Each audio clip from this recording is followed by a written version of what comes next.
Welcome to the Who Do You Trust panel. I'm really excited to have to be here today with seven authors of the hottest books of the season in science fiction, fantasy, horror, dystopian, young adult, as well as adult. And they all examine issues of trust. We're kind of on a tight schedule, so I'm going to jump right to the bios.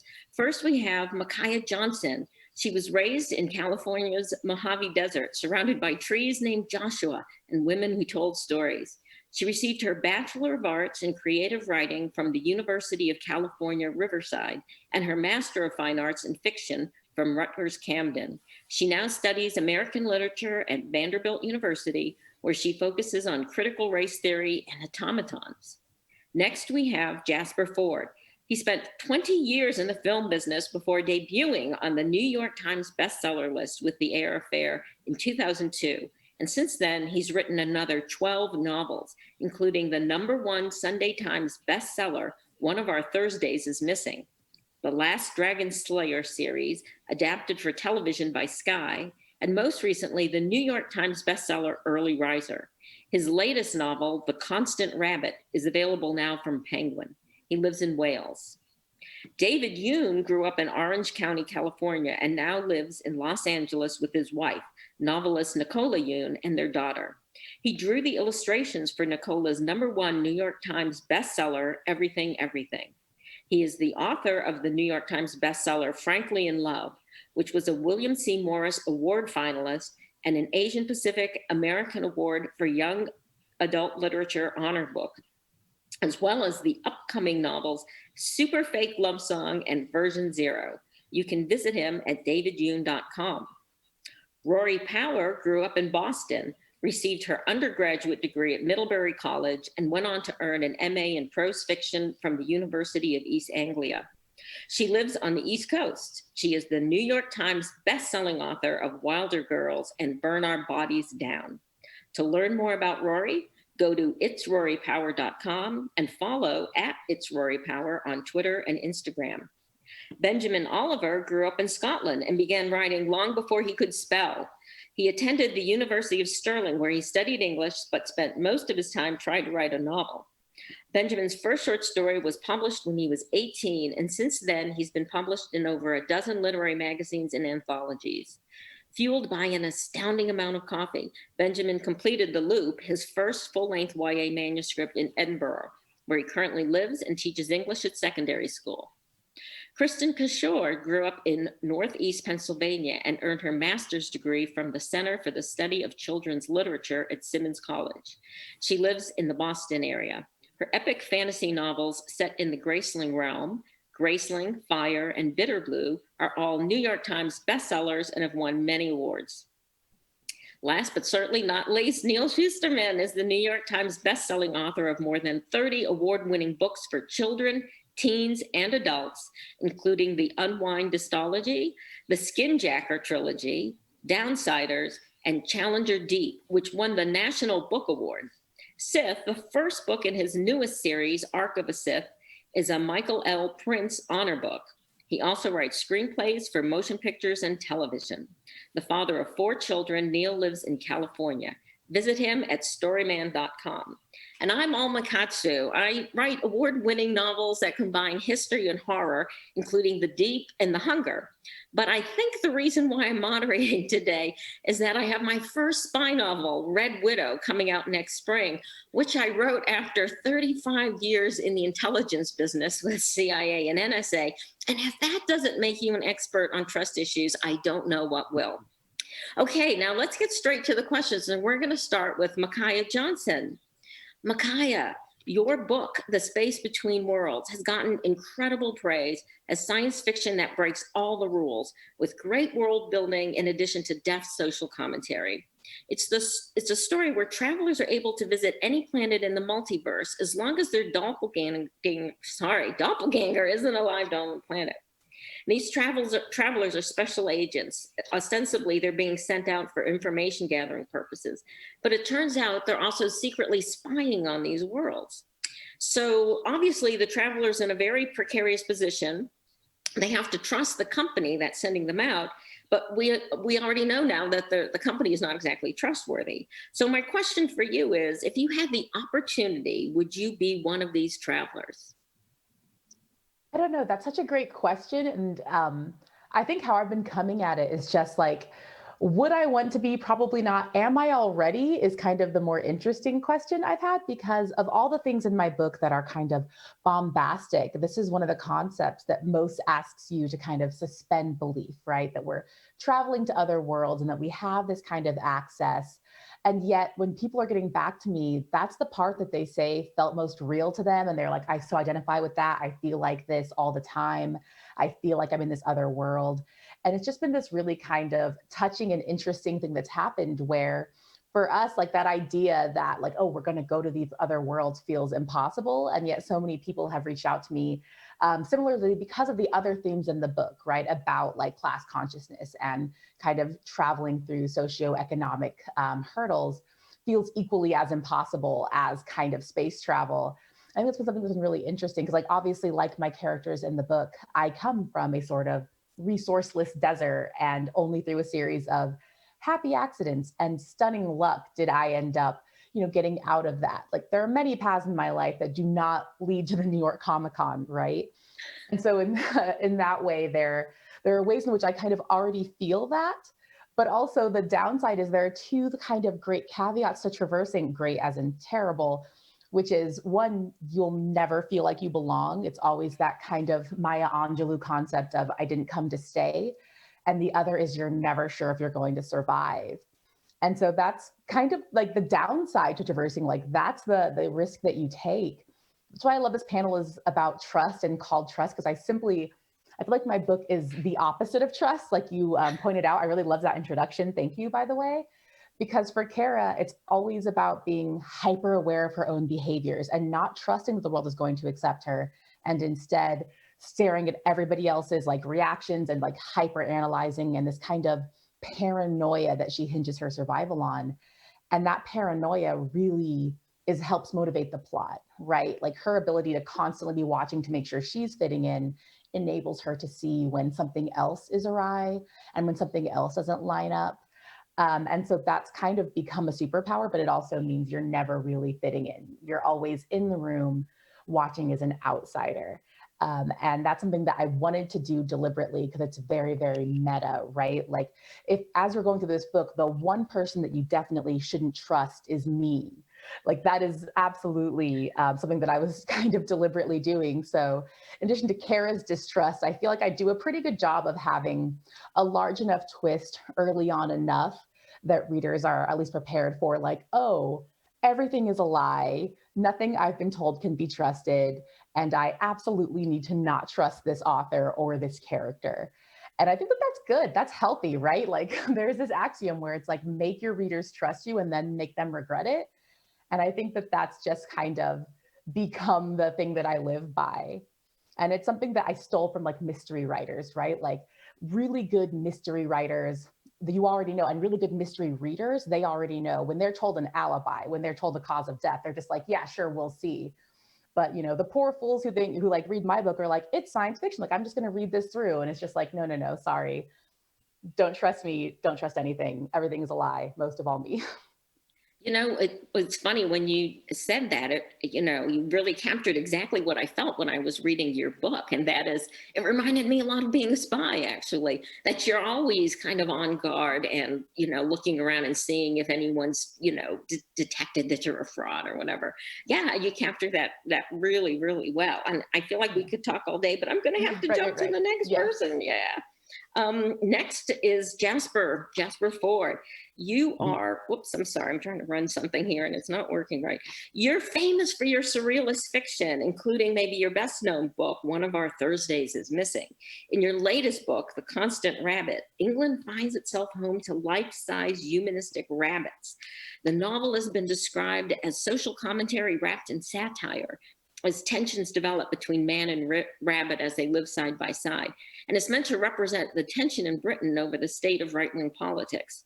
So my question to you is, who is more trustworthy, man or rabbit? Yes, difficult one. I think sort of to give you some, to give it a sort of bit of background to what the book is about.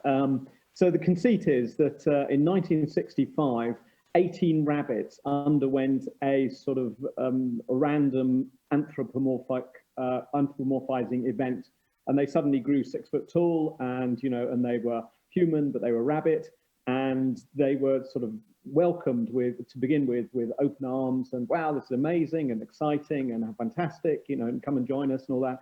And then as their numbers grew, that sort of celebration turned to suspicion and then fear and eventually hatred. And it's now 2022.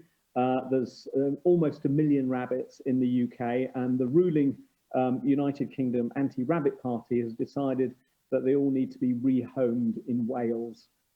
Clearly, this is something the rabbits don't much like the sound of. And the story basically follows our character, Peter Knox, our protagonist, who works for the Rabbit Compliance Task Force, which is not that pleasant to rabbits, and he sort of has to question whether what he's doing is actually the right thing or just his job and all that sort of stuff. And it's a bit complicated because he lives in this little village in the middle of Middle England, and nothing really happens there except sort of garden fetes and jam making and stuff like that.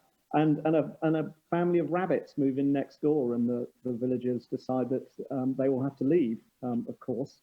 But it's complicated because Mrs. Rabbit, Connie, is a kind of old flame from university that is rekindling this relationship. So there's a lot of sort of silliness, a lot of absurdity, there's a lot of comedy, but there's also kind of a lot of darkness in there as well. The rabbits are the demonized minority other that everybody wants to get rid of, but no one can actually say why they dislike them at all. It's just they're different in fundamental ways. They're sort of, they've had this kind of aggressive vegan sort of ideals that we're going to be all of a sudden made vegan, and we'll have to eat carrots and all that sort of stuff. So it's very interesting, sort of creating this character with the rabbits, because mankind has a very, very confused relationship with the other creatures on this planet, not least with ourselves, which we, very confusing relationship. But I think what works with rabbits is, I think they really typify this toxic relationship, because on the one side, we love rabbits, and we make the Thumper and the Duracell bunny, and they're cuddly and they're cute and they're fluffy, and we have them as pets. But then we have other words for them. We use words like plague and pest and vermin, and we have to exterminate them in all kinds of immeasurably unpleasant ways. And there's almost, virological warfare, everything that has been used against rabbits. And most things, any possible indignity that's been heaped upon rabbits has probably been heaped upon humans, against humans at some point in history, apart from being worn as a hat. Although I think Hannibal Lecter did that, as I recall. But I think what's interesting, and going back to your question, is actually to take, the rabbits, and it's like designing aliens in a science fiction book or a film. It's very difficult to do. But when you take the attributes of a creature like a rabbit, and to have these peaceable sort of attributes, and then add that to humans, you can create this strange, weird sort of offspring, this hybrid human, which, when you always say, like authors, what they're trying to do is they're trying to make an imperfect world perfect sometimes in some small way. So what I did was I was trying to take these attributes from rabbits and make a better human. And I like them. They have ideas of sustainability, but throughout all of this, and they have what's called the rabbit way, the way they want to do things, the way they think they should live with one another. But I think what really comes across very, very strongly is that they seem to be a life form that is very much at peace with themselves and their position within the biosphere as a whole. Rabbits understand the whole thing, whereas humans kind of tend to treat the planet like a fire sale, that it's ours, who put us in charge. So it's a good way to, really question, the way in which humans not only treat other animals, other humans, but also, just what we're doing on this planet, and why are we doing it? This doesn't make any sense. So it's great fun to just try and take humans and make them better humans by making them a little bit rabbit, which is kind of weird, but I don't know. I think it's fun. I think the concept is absolutely brilliant. And I have to say, since I heard about it and I started reading it, I've been telling everybody that I run into about it, and everyone is absolutely fascinated with it too. So bravo, it's absolutely brilliant. And I wish I could talk to you all day, but unfortunately, I think time's kind of wasted. So I have to move on. Next, we're going to David Yoon. David, congratulations on all the excitement over version 0. With it, you've managed to really tap into one of the zeitgeists of the moment as you pair a team of hackers up with a tech genius to take down the evil internet companies. And really, who of us has not dreamt of doing just that lately?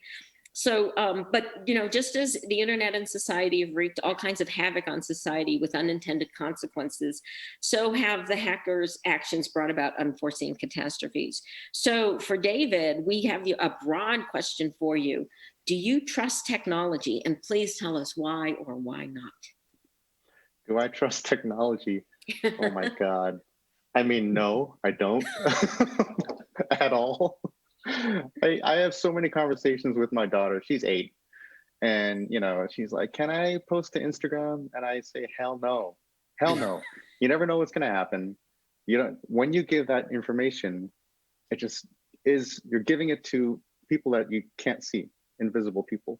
One time we were in a movie theater and there was a photo booth and it said free photos and you could make it look like you were at Hogwarts or whatever. And she's like, let's do this, it's free. And I had to explain to her, nothing is free. You give away your email address. You probably give away your facial recognition information and your geographic information and your time of day and what movie was playing, et cetera, et cetera. So you give them a lot of data and that's what they get in exchange for a free photo that you get. And I asked her, is that worth it? And she was like, no. And so if you think about it, the internet is criticized as a highly mediated form of communication. And by mediated, I mean, you have to go through a humongous corporation to like your friend's photo.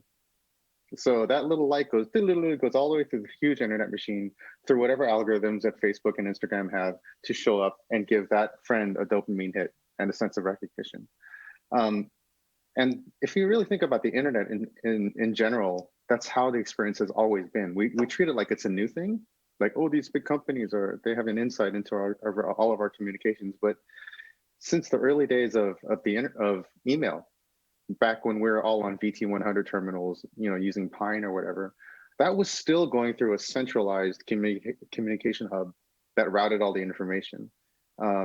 And so our communication online has always been mediated by a larger institution. It's always been an institutionalized form of communication, which is a little bit strange to think about. But then if you think about the telephone, if you think about television, if you think about the US Postal Service, those are also mediated, institutionalized forms of communication. There's your letter that you put a stamp on and put in the blue box. Is literally, it's not a black box, but it's a blue box. And then something happens, and on the other end of that system, that letter gets delivered to your friend, your pen pal, and you don't know what happens in between. And you can make all kinds of conspiracies, you can think of whatever you want, but you're really never going to know. And so the question in my mind really is not so much about technology, because I think technology has always been kind of mediated to some degree. The telegraph, the Pony Express, there's always a messenger. And as long as there's always a messenger, you have to think about trust. And that kind of is what a society is anyway. A civilization is based on really nothing but trust. We trust that no one's gonna come bursting in through that window and try to cut my head off with a cool looking knife. We trust all kinds of things. And that really is, it permeates our society so much that we have to make a decision as a people, like, do we trust one another? Is that trust worth it? And what happens when there is no trust? And do we want that? I think there's a lot of trust issues right now in the world, needless to say. And we have this thing called fake news. which really is gaslighting at a massive scale. These technologies, I really don't trust because no one's at the wheel. Well, that's not true. People are at the wheel. You had the YouTube Kids scandal, ElsaGate. You had the mass genocide that happened in Myanmar, that was facilitated by Facebook. Basically, you have our elections, and those events could have been prevented had it been in the business model's interests for those companies to mediate. But inaction is in itself a form of action, and so they took that action to let it happen. It's different from the U.S. Postal Office, and it's different from the telephone in that the scale is so huge that we really, really have to reconsider what trust means in our society. And if it is worth it, then let's recommit to trust. If it isn't, then we have no choice but to see what the current climate, the logical conclusion of this current political climate is. And I kind of don't want to see that. I'd rather err on the side of trust personally.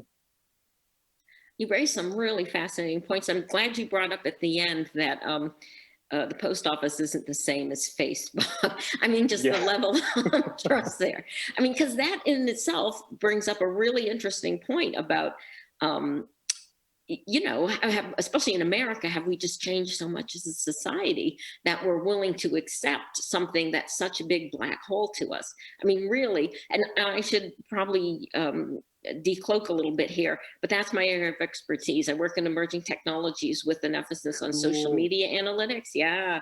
And awesome. I think the points you brought up are just fascinating. We could go on all day, but that would be very unfair to the other people who are waiting.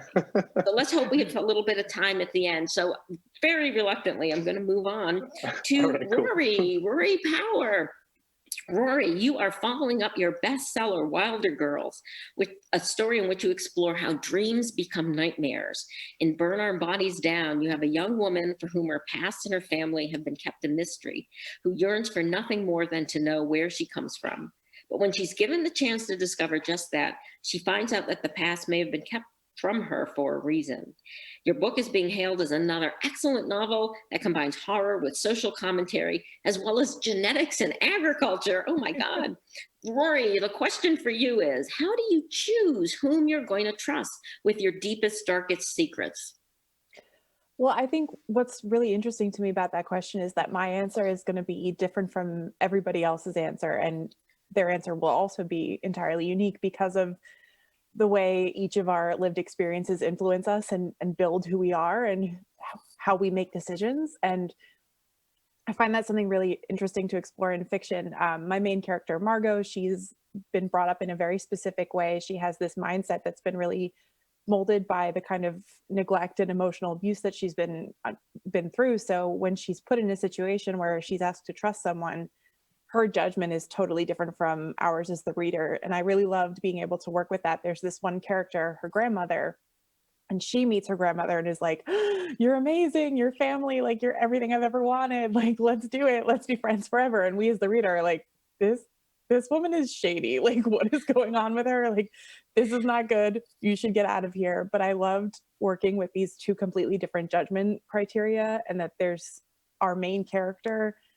We're engaging with her not just on a like, I'm sympathetic to you, but often on a I'm frustrated with you level, and wanting to understand why she is making these judgments this way that we don't understand. Like, we have this other evidence and we don't know why she can't see it.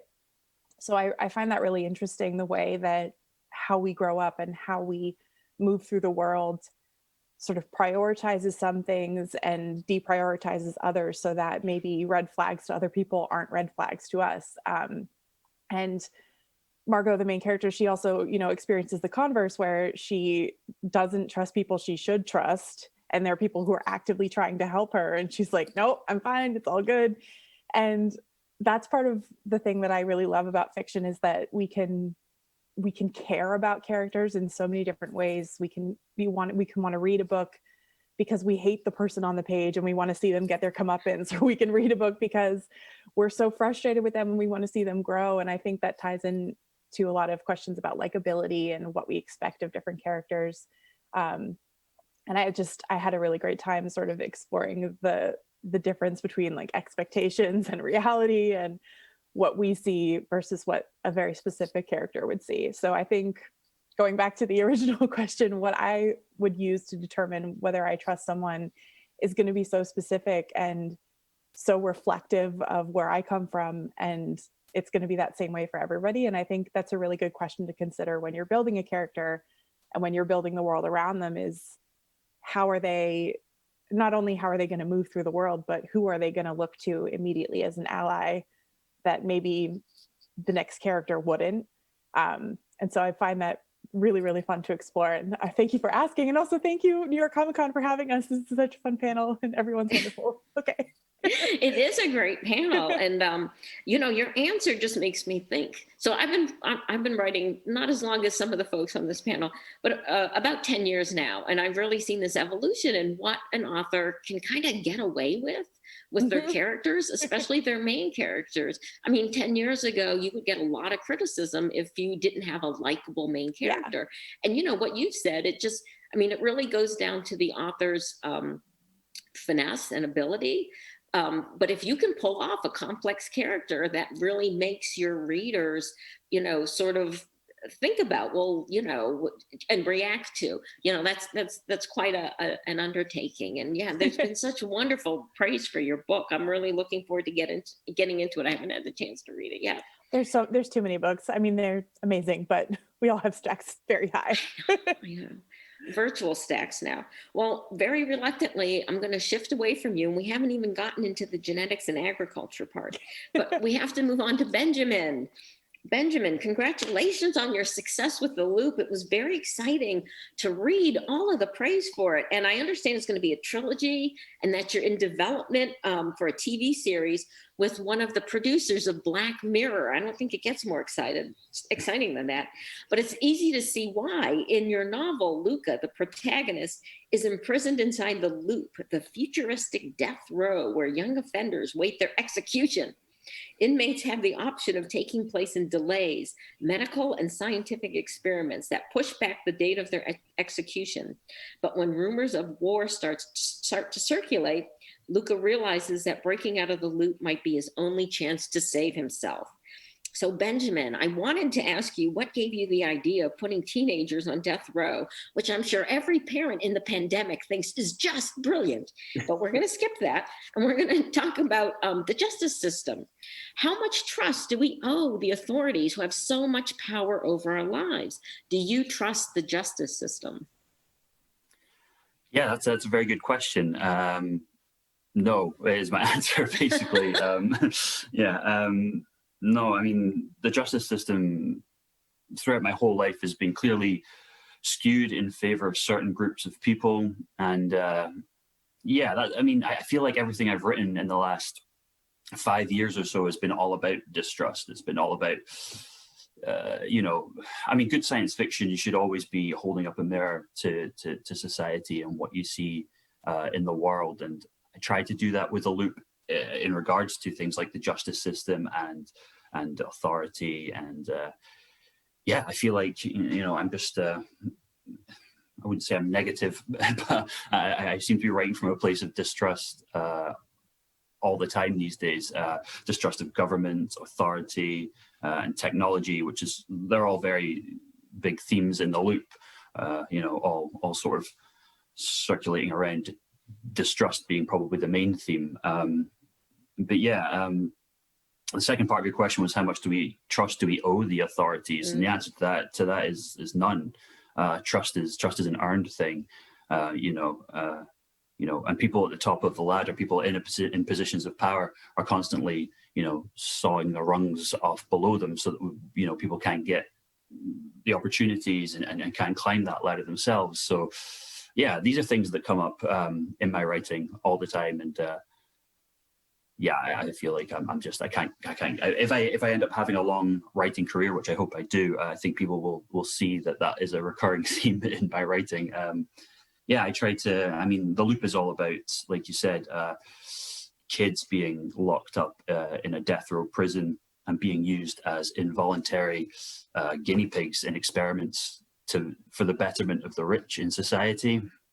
And whereas it's a very extreme example, you know, these things that to a certain extent happen in the real world. And yeah, like I said, science fiction is all about holding up a mirror to that and saying, you know, these things happen, while trying to obviously write an entertaining and interesting story that can hold people's attention and stuff. But well, it's a killer concept. I have to say, hey, can I throw a question at you that I didn't put on the list?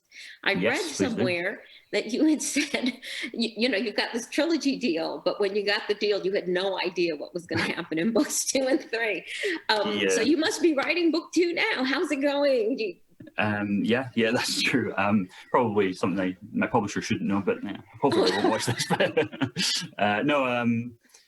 Yeah, I knew the book wasn't finished when I finished book 1. I knew the story wasn't finished, and I knew that Luca and his friends had lots more to do.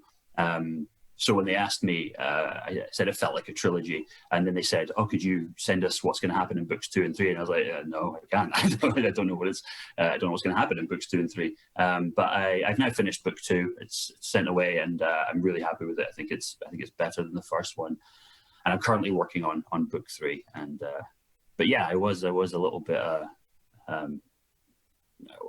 lucky to get a trilogy, a 3-book deal without any idea of what was going to happen in books 2 and 3. So yeah, Well, I have to a little say, bit scary.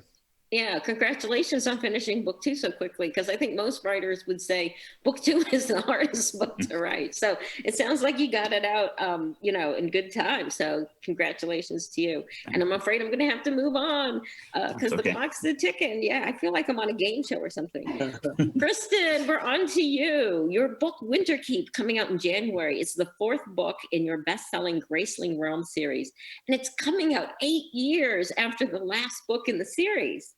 Now, in this book, and it's going to be hard to kind of sum up the trilogy in just a couple seconds, but in Winterkeep, you have a new land that's been discovered to the east that is a land of miracles, a democratic republic where people speak to telepathic sea creatures and adapt telepathic foxes as pets. But when Bitterblue, the ruler of the realm, when her envoys to Winterkeep drown under suspicious circumstances, she and other characters set out to discover the truth, only to find out that things are not quite what they seem. So Kristin, Winterkeep seems like a novel of political intrigues, in addition to personal intrigues, as characters learn truths about each other and themselves. So your question is, who do you trust most in your life? And that is, if you were to die under mysterious circumstances, who do you trust is going to find out the truth of what happened to you? Okay, well, first of all, I'm going to slightly revise your question so that I don't have to die. So the 2 characters who do die under mysterious circumstances in my book, they drown, and they are actually 100% dead. But there's another character who is merely presumed drowned. She is on a ship and something happens, and everyone on the ship assumes that she's drowned, but in fact, someone has done something to her, and she's being used for a certain purpose, and her friends have no idea that she needs their help. There are other characters, human and also some telepathic foxes, who have an idea of what's going on with her and are trying to decide whether to disrupt their entire lives to help her.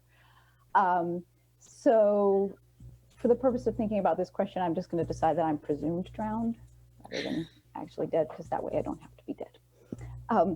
But also in my book, so there are these people called gracelings.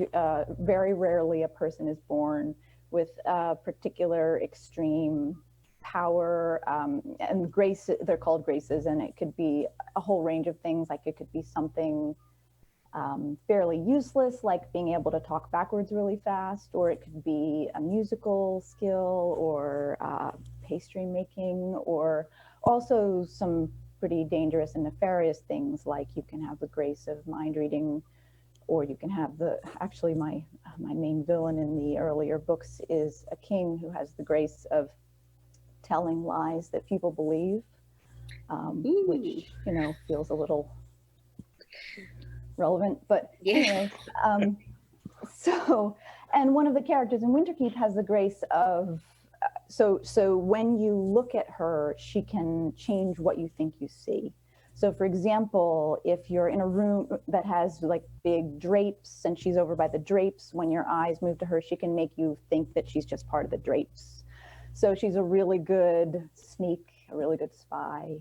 And so, you know, if I were in this situation, ideally I would like to have a team of superhero sneaks on my side, but Good choice. yeah.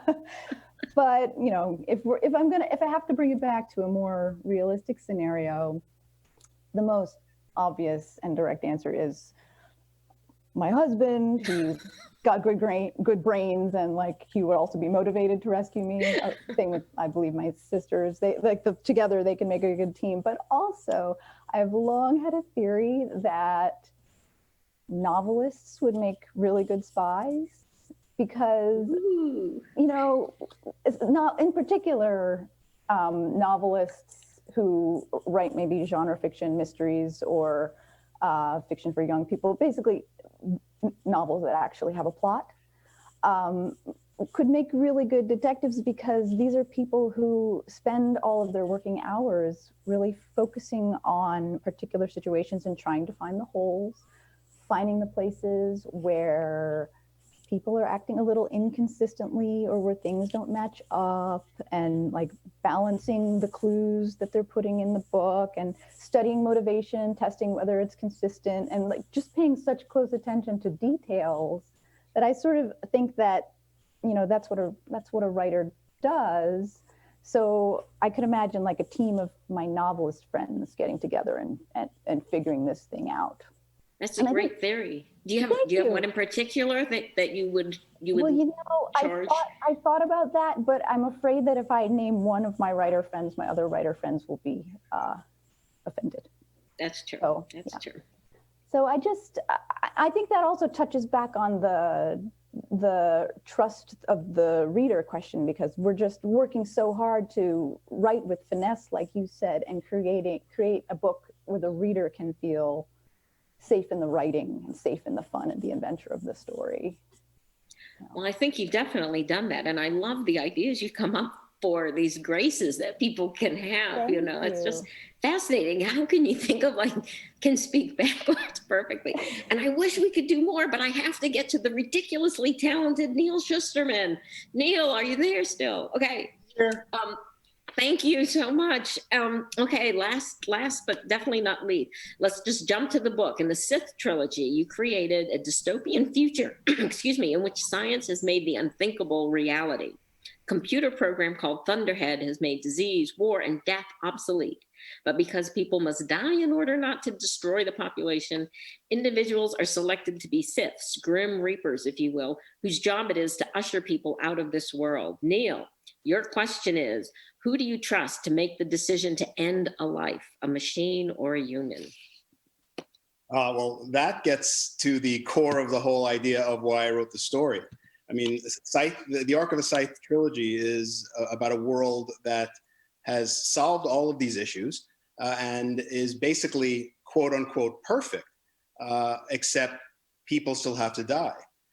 Because if everybody lived forever, we'd have the population problem. So I had to try to think of who did I trust in what would be our best possible scenario of a world.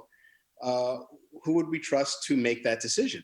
And so I thought, well, we could have the computer make the decision. The Thunderhead, which is basically the greatest creation of humankind. We've created this being that has all of the intelligence, all the wisdom, all of the learning that we have, but without any of our negative flaws. So it would be the perfect choice for ruling the world, because it's completely benign.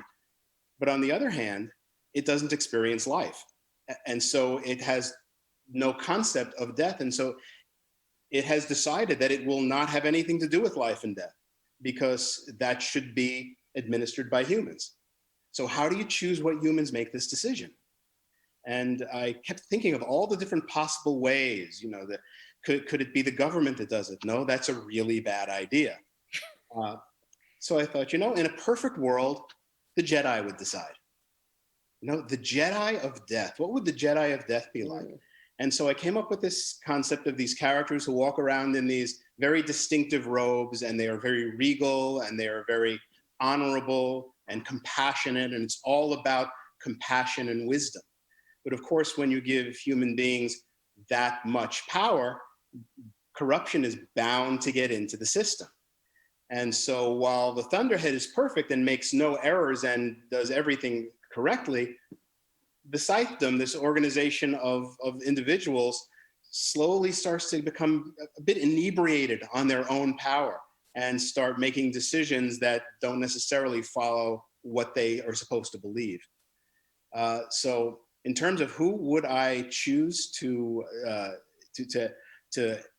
end life, hopefully those who are the most wise and the most caring.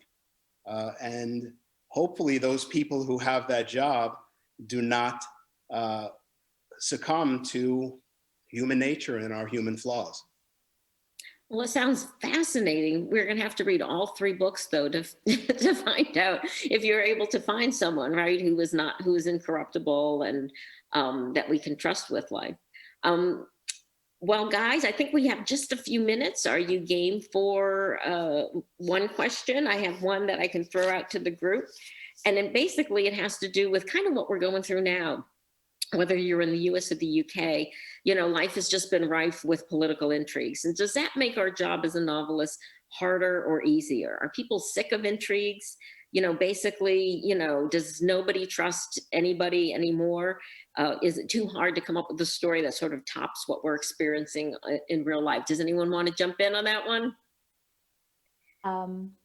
I can jump in. For me in particular, it's very specific, but a lot of the exposure that the current political unrest has done is made believable things that certain communities already knew.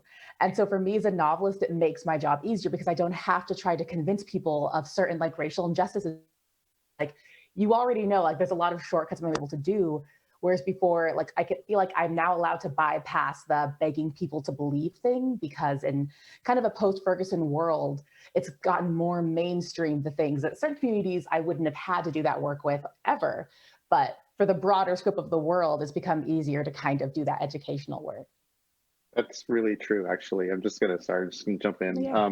It's interesting when Nikki, my wife, was writing Everything, and also later The Sun Is Also a Star, she was really nervous about putting POCs as their main romantic leads because it was just 5 years ago. And even just 5 years ago, it was stressful because we would think the book's not gonna sell. And what are you gonna do? Put them on the cover, it's not gonna sell. So we've come a long way in a short time. We still have a really long way to go, but I think the evidence that it's easier now to make POCs main characters of books is evidence that humans want to trust. We have sort of an instinct to trust.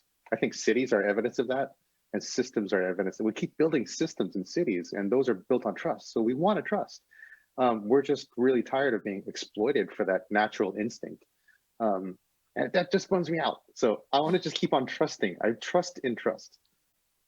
I think it's also in some aspects harder because things are changing so quickly, and there's so many raw nerves. There's so much frustration out there. It's hard to put a story out there that really speaks to that. I'm working on a book called Game Changer right now, and basically in this story, it's an alternate universe kind of story where characters bouncing through different universes. But I'm hitting so many different hot button emotional issues in it that I feel like I'm taking all of these hot button issues and shoving in a red poker, and it's scary because I don't know whether or not I'm going to get across the message, whether or not I'm going to actually do what I'm trying to do with the book, or if people are going to be angry because I'm addressing all of these issues. So when there's so much sensitivity, it's hard to know what story to tell. I think that anger is a stage of awareness, though. And I really think awareness of the actual situation, like the actual history of the United States of America, having that awareness involves a lot of pain and denial and anger. I think we're kind of going through that now. It sucks, but I think it's necessary, unfortunately. I hope that we we grow from it in a positive direction. I know, right? Me too. Yeah. I know. Come on. I think we're all holding our breath on that one. The discussion's been absolutely brilliant. I don't want to cut it off too soon. Does anybody else want to jump in? I mean, Jasper, I think you have like a brilliant way that you've addressed this issue, right? By taking, it's not both sides are not humans, but by kind of substituting a concept for one of the sides, it makes it a little bit easier perhaps to really wrestle with the issue. Unfortunately, I'm looking at this clock ticking down on us. We have seconds to go. So Okay. Yeah, I mean, very, very briefly, yeah, I mean, allegory is a great way of telling, very, very serious stories in a very amusing way that is perhaps, an easy entry for people who perhaps haven't questioned themselves enough. But I've written satire for many, many years, and I find it's getting harder. I mean, it really is. But no, writing is important, reading is important, and what we do, what all of us write about is absolutely vital. I think on that, we're going to have to end it. So I want to thank you all very much. I hope the audience joins me in thanking all of you. Thank you so much. Thank you guys. You guys are great. Thank you.